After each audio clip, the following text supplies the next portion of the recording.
그래서 이제 일본은 1908년에 사립학교법을 만들어가지고 일정한 기준과 규모를 갖추고 있지 않은 학교들은 설립을 허가하지 않습니다. 그리고 설립된 학교도 폐교시키고 이런 형태를 취했어요. 그래서 1910년에 그런 사립학교법에 의해서 폐교되고 남은 학교가 한 2,300개 정도 된다. 이렇게 얘기할 수 있습니다.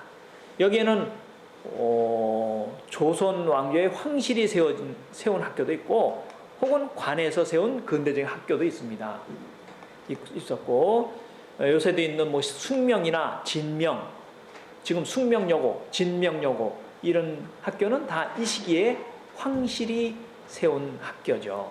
그 다음에 개화적인 지식인계들이 세웠던 것은 대성학교, 보성학교 이런 학교들이 있었다라고 얘기할 수 있고, 그 근대적인 학교에서 가르치는 교육 내용은 주로 중요한 것은 서양의 근대 문물을 소개하는 그런 것이었습니다. 즉 미국이나 유럽이나 일본 같은 것은 이런 식으로 지금 무슨 회사나 공장을 설립해 가지고 이런 제품들을 만들고 있고, 또 뭐 수도를 이제 놔 가지고 근대적인 어떤 음수를 이제 마시게 된다라고 한다든가, 혹은 그 당시에 뭐 신장로라든지 철도를 건설을 해가지고 이렇게 지금 근대적인 어떤 시설을 만들고 있다는 것을 소개하는 것이죠. 나아가서는 여기서는 수신이나 도덕 과목을 중시하면서, 즉 주자학에서도 수신, 제가 연후해야 치국 평천하다 라고 할 때 그 수신이죠. 그래서 애국주의, 조선을 하여튼 사랑하는 그런 애국주의를 불어넣어서 그들의 백성들의 나라를 사랑하는 마음을 이제 바탕으로 해서 다시 대한제국을 회복하는 이제 그런 형태를 지향하는 그런 형태로 교육을 시켰습니다.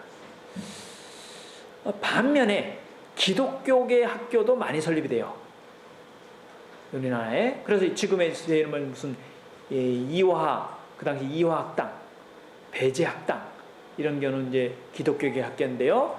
이 학교에서는 유교적 사고의 타파와 서양 문명의 어떤 보급에는 일정한 어떤 이제 효과를 갖고 있었고, 그러나 이제 기본적으로 우에 반일 항쟁을 위한 이제 민족적인 어떤 성격, 이런 부분에서는 좀 이제 강조를 좀 덜 강조하는 이제 그런 형태를 띠고 있었다.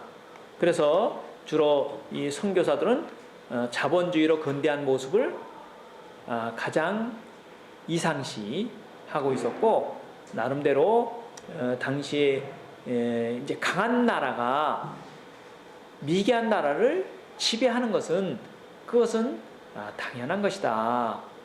즉 당시의 사회 진화론을 이제 교육시키는 그런 형태를 취하게 되었습니다.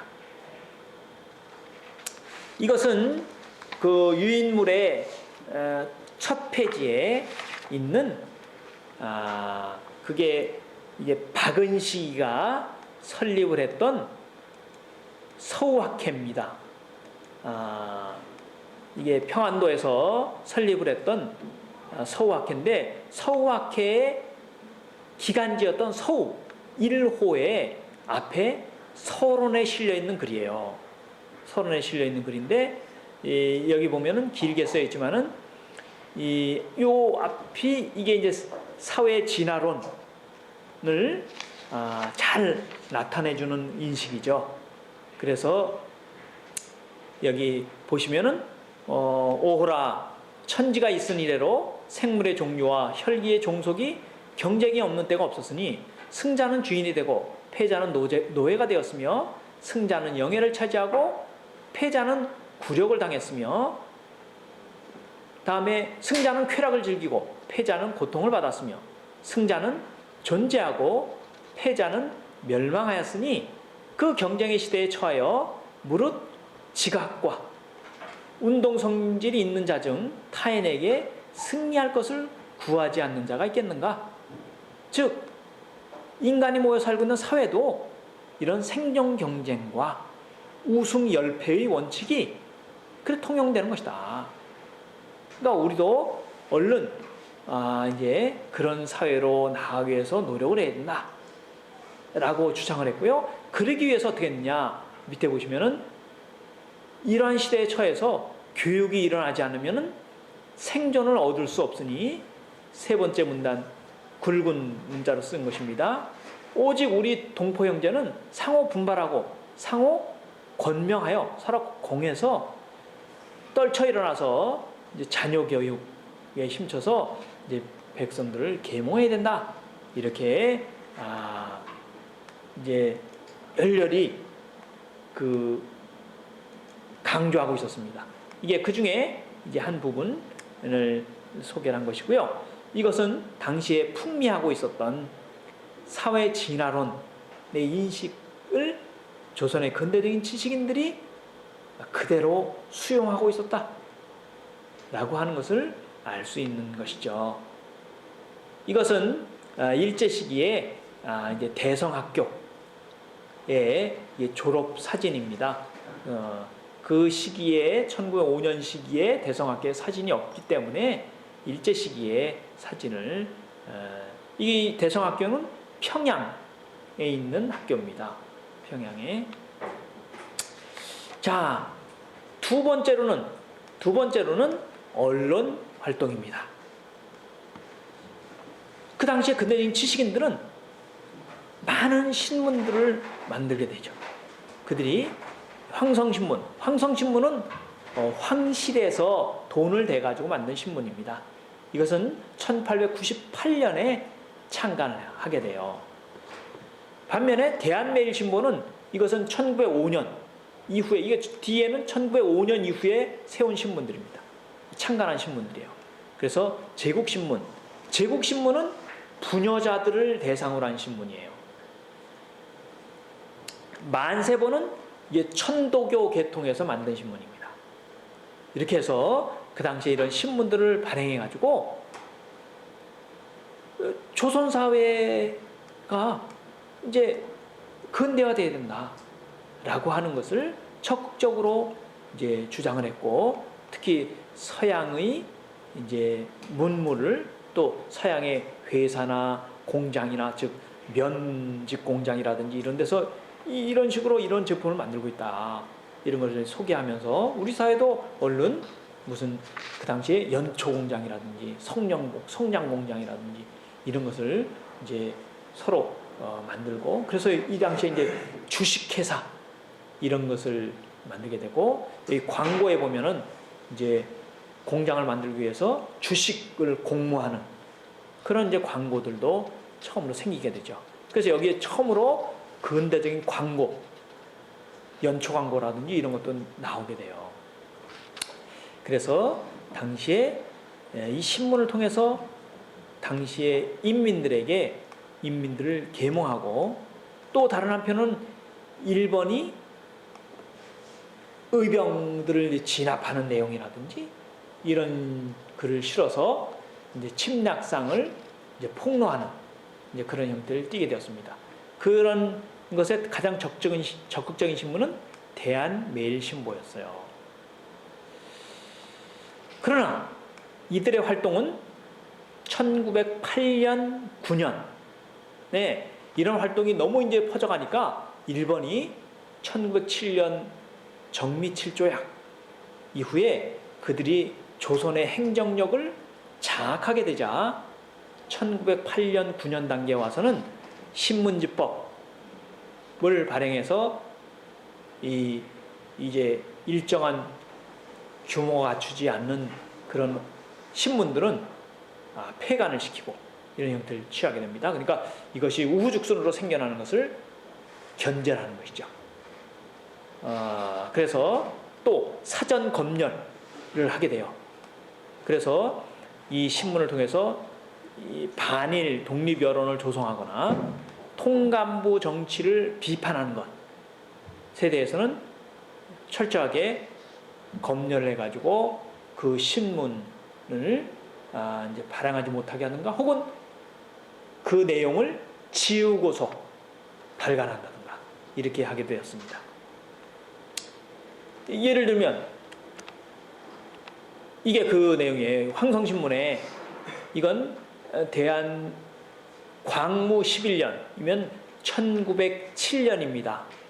1907년에 7월 여기 보면은 이제 21일자 신문인데 바로 이런 내용입니다. 이제 기사를 다 써가지고 조판을 했는데 통감부가 요 내용은 안 된다. 이 내용을 포함해서는 이제 발간할 수 없다. 라고 하자 이 내용을 황성신문에서는 지우고서 발간한 겁니다. 그래서 내용을 알아볼 수가 없죠. 이건 이제 까먹게 돼가지고. 그래서 이런 것을 그 시기에 지식인들이 풍자해가지고 벽돌신문이라고 했어요. 이게 벽돌처럼 이렇게 해서 그 내용을 알리지 못하게 이렇게 하는 형태로 되었습니다. 이건 이제 한 예로 황성신문만 보여준 것인데 그건 대한매일신보 이런 경우도 많습니다. 하여튼 이제 그렇게 돼 있었어요. 그 다음에 세 번째로는 이제 산업진흥운동. 그래서 그 당시에는 식산흥업을 위한 계몽활동을 펼쳤다. 그래서 농림 강습소를 설치한다든가 농업기술 교육을 위해서 소위 농업학교를 설립을 한다든가 또 이제 공장이나 회사를 설립하기 위해서 주식을 공모하는 그런 이제 공고를 당시 신문에 이제 광고를 낸다든가 이런 형태로 통해서 당시에 산업진흥운동을 펼쳤습니다. 또 나아가서는 이런 경제연구회, 대한공업회 이런 이제 모임을 이제 조직해서 조선 사회를 어떻게 하면 근대적인 사회를 만들 것이냐 이런 이제 나름대로 시도를 하게 되죠. 그 중에서 이건 유인물의 두 번째 페이지에 있는 겁니다. 두 번째 페이지에 있는 내용 중에 이건 대한자강회에서 그들이 대한제공장학회를 설립하게 된 취지문을 황성신문에 실게 돼요. 광고를 내게 됩니다.